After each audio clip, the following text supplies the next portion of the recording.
আসসালামু আলাইকুম। বরাবর মতো চলে আসলাম নতুন আরেকটি চমৎকার ভিডিও নিয়ে। আজকে হচ্ছে আপনাদেরকে টোটাল কোম্পানির 1050 ওয়াট রডের হ্যামার ড্রিল দেখাবো, যেটাতে আপনি ওয়াল ভাঙতে পারবেন, প্লাস হচ্ছে ওয়াল ড্রিলও করতে পারবেন। এর মধ্যে 3টা অপশন পেয়ে যাবেন। 5 বছর আপনার ওয়ারেন্টি আছে প্রোডাক্টের মধ্যে, ইন্ডাস্ট্রিয়াল একটা প্রোডাক্ট, ঠিক আছে।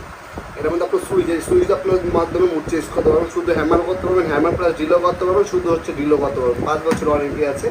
আপনার 26 mm পর্যন্ত ওয়াল, মানে 1 ইঞ্চি পর্যন্ত ওয়াল, 13 mm পর্যন্ত লোহা এবং হচ্ছে 2 ইঞ্চি পর্যন্ত কাট করতে পারবেন এর সাহায্যে। আর কভারটা হচ্ছে ম্যাটার কভার পাবেন আপনারা, সুইচের মাধ্যমে মুড চেঞ্জ করে নিতে পারবেন। এক বোতল গ্রিস, একটা সেফটি গার্ড, 2টা চিজিল বিট আর 3টা হচ্ছে ড্রিল বিট, একটা ফায়ার ক্রিস্টাল দেওয়া আছে। আর চমৎকার ক্যারি করার জন্য একটা বক্সও পাবেন, যেটা হচ্ছে টোটাল ব্র্যান্ডিং করা আছে। এটা হচ্ছে 1050 ওয়াট। আপনার যারা হচ্ছে কম ছিল ভাঙ্গেন, হ্যাঁ ঠিক আছে, সেক্ষেত্রে আপনার হচ্ছে এই মেশিনটা ব্যবহার করতে পারবেন। এটা কিন্তু আমাদের কাছে ইনকো হবে, অ্যান্ড্রো হবে, সেম জিনিস, যাদের নামটা মিলে এক কোম্পানি এক ফ্যাক্টরি মাল, জাস্ট নাম দেবেন।